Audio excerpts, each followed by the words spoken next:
وقال الذين كفروا لولا نزل عليه القرآن جملة واحدة كذلك لنثبت به فؤادك ورتلناه ترتيلا ولا يأتونك بمثل إلا جئناك بالحق وأحسن تفسيرا.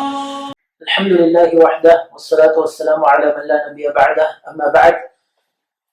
We begin by praising Allah Azza wa Jal, sending His peace and blessings upon the last and final messenger Muhammad sallallahu alayhi wa sallam. As to what follows, my dear brothers and sisters, the Prophet sallallahu alayhi wa sallam said, amazing is the affair of the believer. If some good befalls him, if some good comes to him and he is grateful to Allah subhanahu wa ta'ala for that, then it is good for him. And if some evil befalls him and he is patient with Allah's decree, then that is also good for him. And this is only for the mu'min.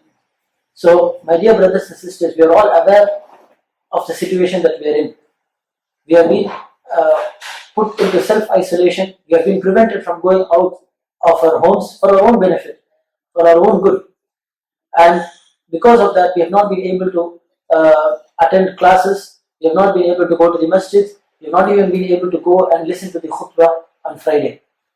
So, my dear brothers and sisters, in spite of all of this, the technology that we have is one of the many mercies that Allah subhanahu wa ta'ala has given us, and we have to make use of that. We can use this to spread the knowledge and as well as acquire knowledge while sitting at the comfort of our homes. And one of our brothers also reminded us about Shaykh Islam ibn Taymiyyah rahimahullah ta'ala, when he was put in jail unlawfully. When he was put in jail unlawfully, he was disconnected from his students, he was disconnected from his books, he was disconnected from all other sorts of things which he used to benefit the people with. And yet, in spite of all of this, he began to offer advice, nasiha, and take lessons for other prisoners. And this completely changed the character of the prisoners. These people who were put in jail for various crimes, they changed because of the advice of Shaykh al-Islam ibn Taymiyyah rahimahullah ta'ala, and they would attend his classes regularly, even inside the prison. So though he was disconnected from all of these things, he brought all of those things to him. So with this in mind, we have also decided to record a series of short tafsir on some short surahs from the last juz. So now we are going to see the tafsir of Surah An-Naas. Allah subhanahu wa ta'ala, He says, أعوذ بالله من الشيطان الرجيم بسم الله الرحمن الرحيم قل أعوذ برب الناس ملك الناس إله الناس من شر الوسواس الخناس الذي يوسوس في صدور الناس من الجنة والناس. 6 verses. And before we go into the surah itself, we shall make a small introduction. Allah subhanahu wa ta'ala mentioned 6 verses in this surah, and this surah is a Madinan surah. It was revealed after the hijrah of the Prophet sallallahu alaihi wasallam. Anything that was revealed after the hijrah of the Prophet sallallahu alaihi wasallam is known as Madinan surah, and anything that was revealed before the hijrah of the Prophet sallallahu alaihi wasallam is known as a Makkan surah. And there are evidences for this surah being a Madinan surah. There are some evidences which we shall inshallah discuss in Surah Al-Falaq. So, what are the virtues of this surah? Some of the virtues, there are many hadiths mentioned about this surah, and along with it Surah Al-Falaq as well, and we shall see some of them. Firstly, the Prophet ﷺ told Abdullah ibn Abbas, shall I not teach you the best thing which is used to seek protection? And Abdullah ibn Abbas responded radiyallahu anhu, he said, yes, O Messenger of Allah. And the Prophet ﷺ said, recite قُلْ أَعُوذُ بِرَبِّ الْفَلَقِ and recite قُلْ أَعُوذُ بِرَبِّ النَّاسِ. And this is mentioned in An-Nasa'i. So this is from the best things by which we can seek protection. Protection from all sorts of harm. All sorts of harm. This is from the best things that we can seek protection. And this is why these 2 surahs, Surah Al-Falaq and Surah An-Nas, are known as Al-Mu'awwidhatan, are known as the surahs which are used to seek protection. And also, another one of the virtues of these 2 surahs is that the Prophet ﷺ would recite this when he used to fall ill. It is mentioned in Bukhari and Muslim that during his final illness, he used to recite Surah Al-Falaq and Surah An-Naas and blow over himself. And when it became too difficult for him to do so, when the illness became very severe, Aisha radiallahu anha, she says that she used to recite it and she used to blow over the Prophet sallallahu alaihi wasallam, and she used to take his hands and rub over the Prophet sallallahu alaihi wasallam. Also, it is a sunnah to recite it before going to bed. The Prophet sallallahu alaihi wasallam, he used to cup his hands, blow into them, and then recite Qul huwallahu ahad, Qul a'udhu bi rabbil falaq, and Qul a'udhu bi rabbin nas. And then he would rub all over himself, starting with the face and the head. And then he would rub how much ever his hand can extend towards. So this is also another sunnah of the Prophet ﷺ, and this hadith is mentioned in Bukhari. Now coming to the surah itself, Allah subhanahu wa ta'ala, He says, قُلْ أَعُوذُ بِرَبِّ النَّاسِ. Say, I seek refuge in the Lord of mankind.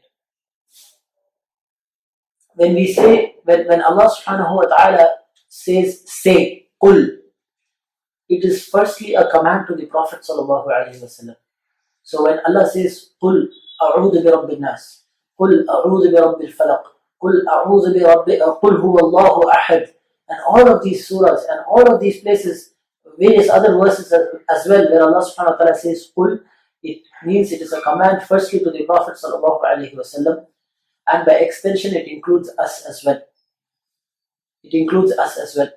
So Allah subhanahu wa ta'ala, He says, قُلْ أَعُوذُ بِرَبِّ النَّاسِ.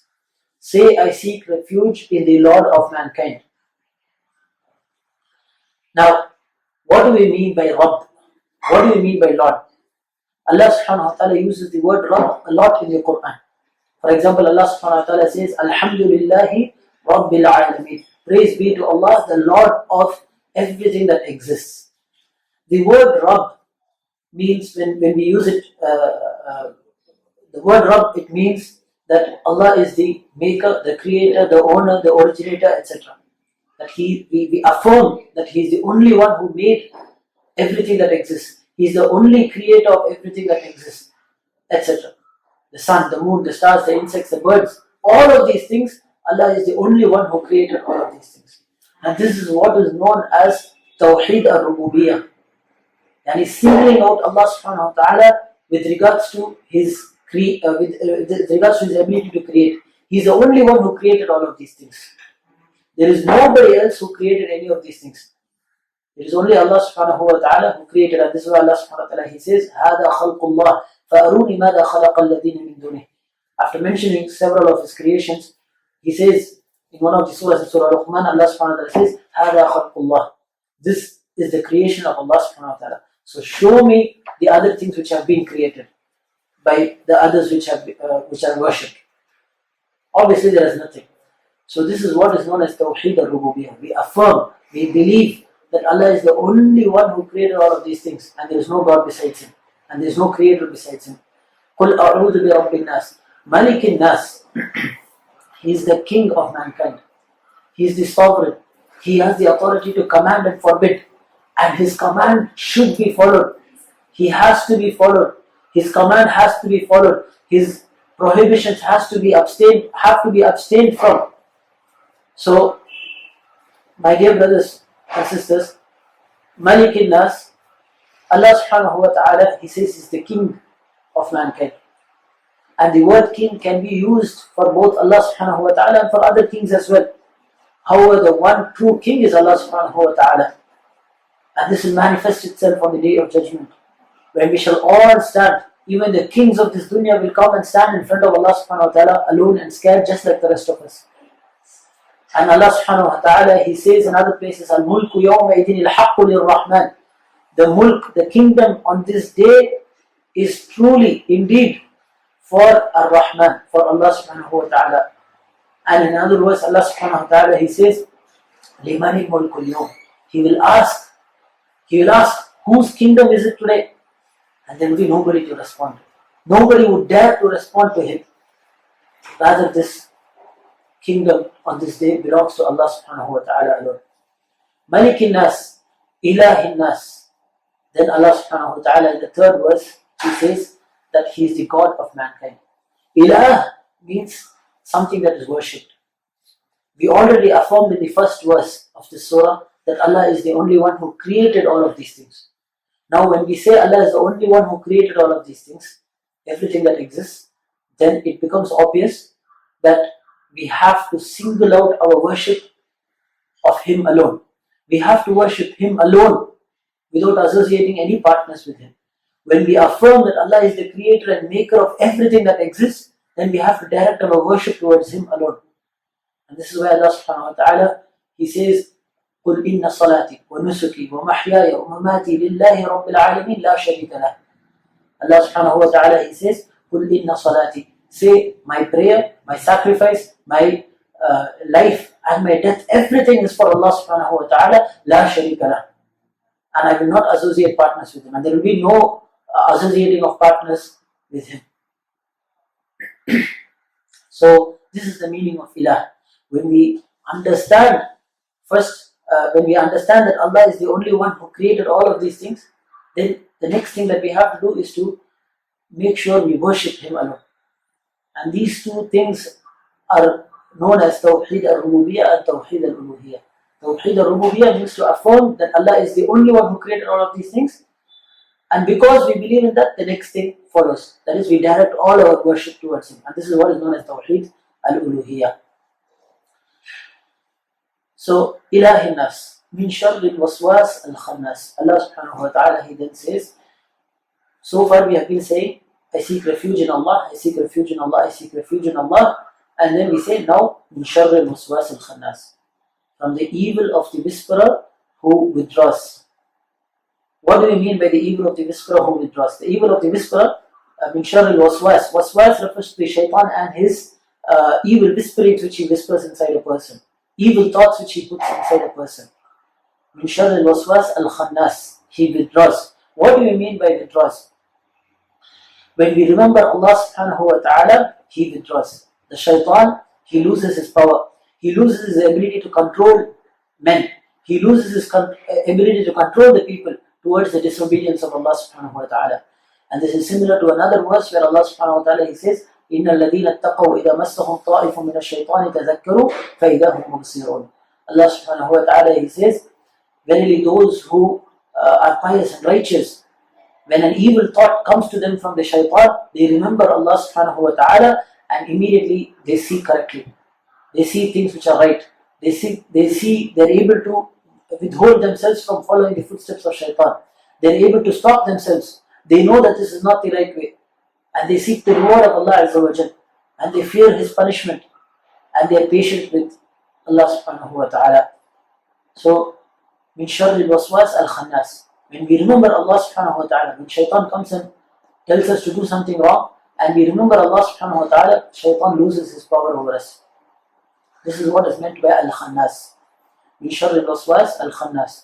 The next verse, alladhi yuwaswisu fi sudurin nas. He is the one who whispers in the hearts of men. And we know from a hadith, the Prophet sallallahu alaihi wasallam, he said, "Inna shaytana yajri min ibn Adam majra ad-dam."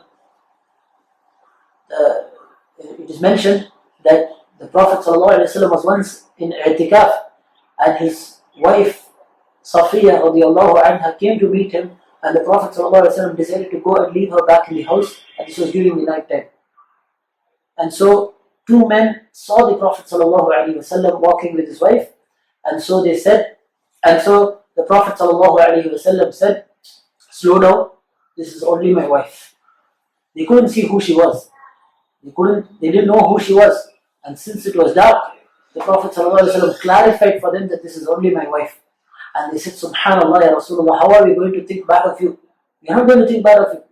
We know that it's your wife." But then the Prophet ﷺ responded and said, "Inna shaytana yajri min ibn Adam majra ad-dam."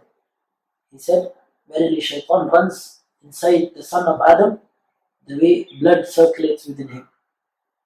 So shaitan can cause us to have evil thoughts of others. And so the Prophet ﷺ himself, he clarified to the people. so that they don't get any evil thoughts. من شر الوسواس الخناس الذي يوسوس في صدور الناس من الجنة والناس. من الجنة والناس. Allah subhanahu wa ta'ala ends the surah by saying من الجنة, from the jinns and from the mankind. Yani we seek refuge from the evil whisperings that may come from both the jinn and from mankind as well. And the word shaitan can refer to both mankind and the jinn. The evil among men can also be referred as shaitan. The evil people amongst the jinn can also be referred as shaitan. And this is mentioned in another surah where Allah subhanahu wa ta'ala, He uses the word shaitan for both mankind and for the jinn. He says, وَكَذَلِكَ جَعَلْنَا لِكُلِّ نَبِيٍّ عَدُوًّا شَيَاطِينَ الْإِنسِ وَالْجِنِّ يُوحِي بَعْضُهُمْ إِلَى بَعْضٍ زُخْرُفَ الْقَوْلِ غُرُورًا. Allah subhanahu wa ta'ala, He says, and similarly we have made for every Nabi an enemy from the shaitan, both from the jinn and from the mankind, and from mankind as well. So Allah subhanahu wa ta'ala uses the word shaitan to refer to both men and evil men and as well as evil jinn as well. So we have to seek refuge in Allah subhanahu wa ta'ala from the evil whisperings of the shaitan and from mankind as well. They may direct us towards that which is not correct. They may call us towards disobedience. Even men may call us towards disobedience of Allah Azza wa Jal. At such times as well, we have to seek refuge in Allah subhanahu wa ta'ala. And Allah is the best of protectors. So we have to remember Allah often. When some evil thought comes to us, we have to seek refuge in Allah subhanahu wa ta'ala. With this brings us to the conclusion of this surah. With this we conclude. We ask Allah subhanahu wa ta'ala to accept this from you, accept this from us and from all of you. And we ask Allah subhanahu wa ta'ala for it to be beneficial, and we ask Allah subhanahu wa ta'ala's forgiveness. If there was anything correct, it was from Allah subhanahu wa ta'ala, and if there was anything which was wrong, it was from myself and it was from the shaitan. وآخر دعوانا الحمد لله رب العالمين. ولقد يسرنا القرآن للذكر فهل من مدكر